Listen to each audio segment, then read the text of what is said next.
आप सभी का हमारे YouTube चैनल पर स्वागत है। जैसा कि आप देख रहे हैं, बीएड वर्सेस बीटीसी विवाद, supreme court news update. BEd छात्र यूनियन की याचिका जो कि आज 22 जनवरी 2024 को सुनवाई हुई थी, तो उस याचिका को सुप्रीम कोर्ट के द्वारा डिसमिस कर दिया गया है और 25,000 तक का जुर्माना लगाया गया है। आज ही बिहार से बीएड की एक और याचिका इसी याचिका पर टैग थी, उस बारे में भी बात करेंगे। उसके अलावा 69,000 शिक्षक भर्ती को लेकर गुड्डू सिंह की याचिका जो को लेकर हम बात करेंगे। उससे पहले जो भी भाई बहन चैनल पे नए, जिन्होंने चैनल को अभी तक सब्सक्राइब नहीं किया, वो बगल में ब्लैक कलर का बटन है, सब्सक्राइब दबाकर बेल आइकन दबा दें, जिससे आपको ये तमाम सूचनाएं, जानकारियां मिलती रहें। तो चलिए, क्या है खबर देखेंगे।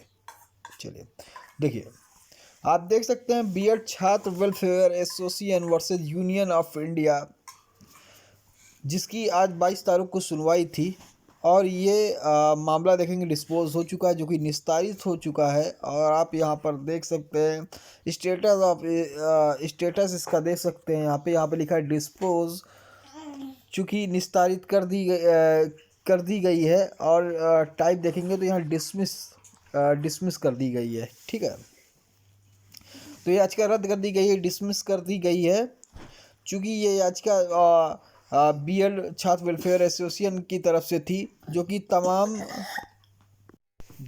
तमाम राज्यों के बीएड धारियों को लेकर यह याचिका डाली गई थी, जो कि चयनित अचयनित दोनों थे इसमें। और इसमें जो कि मुख्य प्रेयर थी सब्जेक्ट कॉम्बिनेशन को लेकर थी। सब्जेक्ट कॉम्बिनेशन के लिए, जैसे मैंने आपको पहले बताया, सब्जेक्ट कॉम्बिनेशन दूसरी अगर हम देखें तो 18 से 23, जो कि एनसीटी गजट को देखकर जिन्होंने बीएड किया, तमाम प्रकार की इस याचिका में प्रेयर की गई थी बीएड को प्राथमिक में 1 से 5 में प्राथमिक में फिर से शामिल करने के लिए।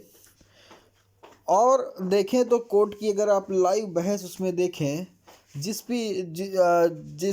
पर आप देखेंगे कि बीटीसी की तरफ से, जो हमेशा की तरह मोर्चा संभाले रहती हैं, सीनियर जो काउंसिल हैं मीनाक्षी मैम, वो मौजूद थी। और बीएड की तरफ से भी वकील जो उन्होंने किया वो मौजूद थे। ठीक है, तो आगे आप देखेंगे कि मीनाक्षी मैम ने कैसे ही इसका जवाब दिया, और जो भी जजेस थे वो भी सहमत दिखे।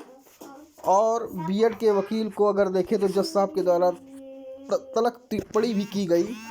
और उस पर अगर आप देखेंगे तो इनकी जिन्होंने प्रेयर की थी, याचिका लगाई थी, इसमें तथ्य छुपाकर ये प्रेयर लगाई गई थी, जिसमें इन्होंने, अगर आप देखेंगे, बीएड कैंडिडेटों ने केवीएस, एनसीटी, तमाम के एनसीटी को भी चैलेंज किया था, केवीएस को भी दिया गया था कि केवीएस में भी बीएड डिग्रीधारी थे जिनका केवीएस में उन्होंने पास किया होगा, तमाम वो चीज़ें थी। लेकिन आप यहाँ पर देखेंगे जो बहस हुई, कोर्ट को बीएड के वकीलों द्वारा गुमराह किया गया, तब छुपा कर यहाँ पे आए। चूँकि रिव्यू में आना चाहिए था, लेकिन इन्होंने डायरेक्ट केस किया। और देखेंगे कि क्लेरिफिकेशन इसका, चाहे अगर आप देखेंगे अर्नब घोष की याचिका के माध्यम से हो चुका है, रजिस्ट्रार के माध्यम से हो चुका है क्लेरिफिकेशन। आप देखेंगे 11 जुलाई को ही हुआ था। तो तमाम चीज़ें उस पर अगर देखेंगे तो अर्नब घोष की जो याचिका थी,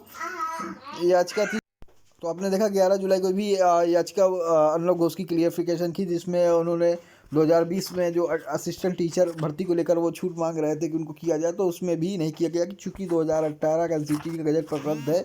तो अब जो अगर रिलैक्सेशन या राहत चाहते हैं वो मिलना मुश्किल है। तो तमाम ये चीज़ें थी, तथ्यों को छुपाकर ये जो भी चीज़ें थी उस पर ये लोग गए और इनकी याचिका रद्द कर दी गई। ठीक है, तो आप देखेंगे कि बहुत से बीएड के संगठन हो, देखिए जब मजबूत प्रेयर हो तभी आप लोग जाएं, या जब ये ऐसी चीज़ हो। लेकिन आप भी देखते हैं कि कई चाहे मैं कहूँगा चाहे बीएड के कैंडिडेट हो चाहे जो हो, ठीक है, ग्राउंड कमज़ोर रहता। और सबसे बढ़िया है, सभी से चंदा इकट्ठा कर लिया और चंदा ले लिया और वकील किया। और फिर आप जानते हैं कि फिर कई इसी तरह मैंने देखा कि कई चंदे के द्वारा अपना चैनल भी चमकाते हैं और अपना तमाम चीज़ें हैं जो भी उससे मेरा लेना देना नहीं है।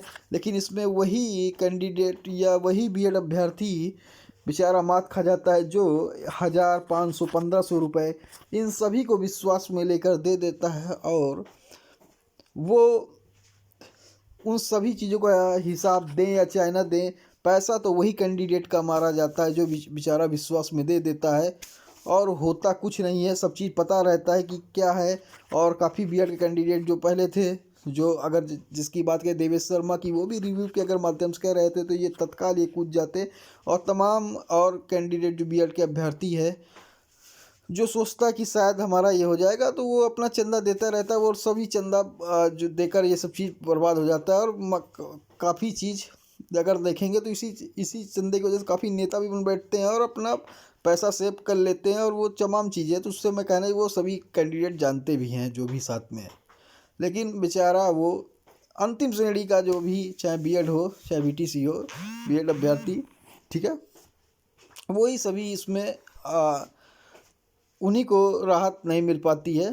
तो ठीक है, अगर हम बात करें यहाँ पे, तो ये याचिका थी बीएड छात्र वेलफेयर एसोसिएशन की, जो कि आज डिस्पोज कर दी गई, रद्द कर दी गई जुर्माने के साथ। उसके अलावा अगर आप इसी पे देखेंगे तो इसी पे एक याचिका और भी अटैच थी, यहाँ पे आप देख सकते हैं।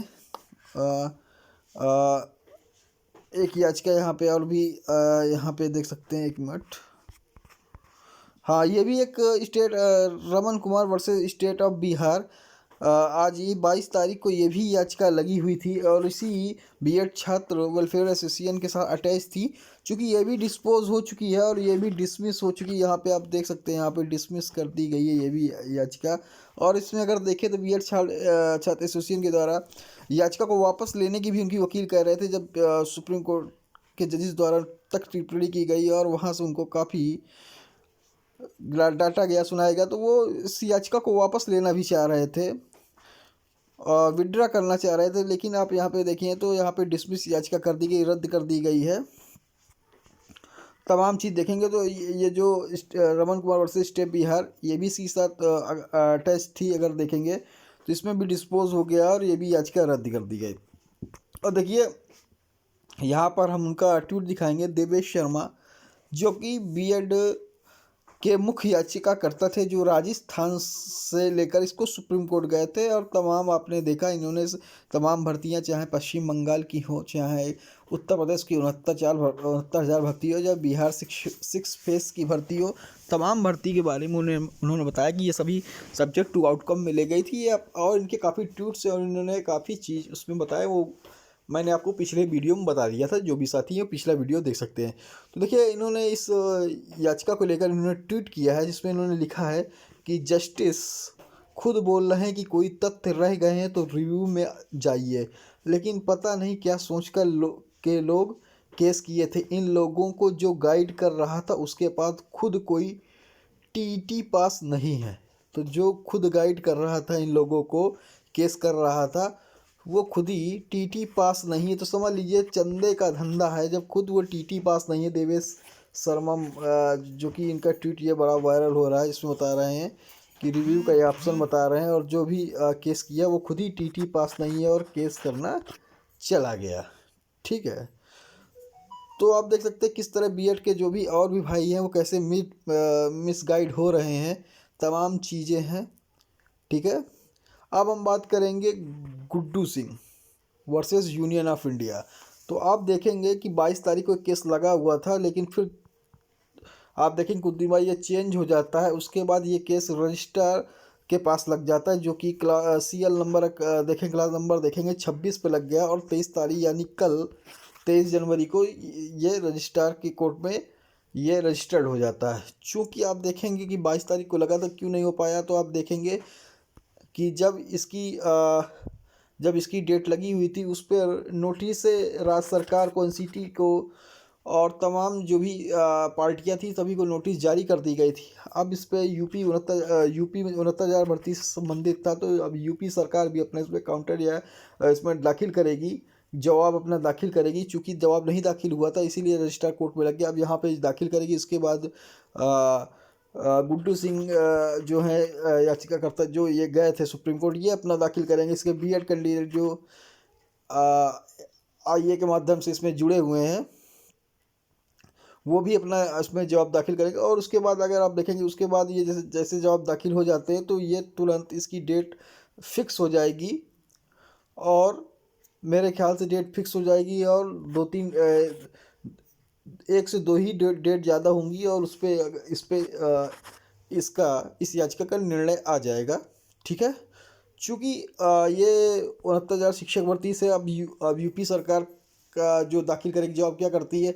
चूँकि ये सब्जेक्ट टू आउटकम भर्ती थी देवेश शर्मा वाली, उस पर भी अगर आप देखें ना तो यूपी सरकार ने काउंटर अपना दाखिल किया था, जो कि चूँकि देवेश शर्मा जी ने अपने ट्विटर पे बताया था ट्वीट कर ठीक है, उसमें भी आप देखेंगे इस पर भी सरकार भी दाखिल करेगी। चूँकि 69,000 शिक्षक भर्ती यूपी सरकार से रिलेटेड है तो वो भी दाखिल करेगी। तो क्या दाखिल करती है इसके, जैसे वो अपना सरकार अपना दाखिल कर देगी और उसके बाद बीएड के जो भी जो आय के माध्यम से इसमें जुड़े हुए हैं और जो मुख्य इसके याचिकाकर्ता है गुड्डू सिंह, वो भी अपना दाखिल कर देंगे। तो जैसी डेट लगती है और उसके बाद जो भी जानकारी आती है हम आपको देंगे। ठीक है, तो अगर देखें मेन मुद्दा यहाँ पर अगर देखें तो बीएड कैंडिडेटों काफ़ी मीटिंग कर रहे हैं, क्योंकि ये 69,000 शिक्षक भर्ती को बाहर करने के लिए याचिका की गई है, उसमें पेयर की गई है। चूँकि इसमें बहुत से कैंडिडेट कह रहे हैं चाहे बीएड के हो चाहे जो कि राम शरण मौर्य वाला जो आर्डर है वो बीएड को बचाएगा।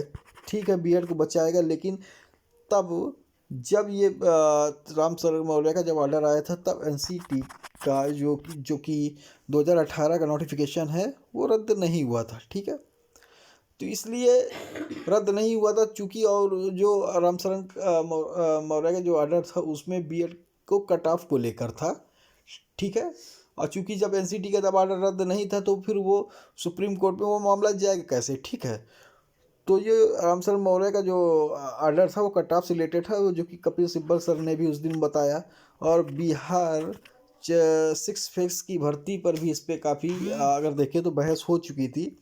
और उस पर जो 20,000 बीआर डिग्री धारक जो बाहर हुए थे बिहार हाई कोर्ट के द्वारा। तो अब जो भी सिस्टम है जो भी है, अब ये काफ़ी निर्णायक मोड़ पर ये गुड्डू सिंह की जो याचिका आ गई है और 1-2 सुनवाई में ये केस फाइनल हो जाएगा।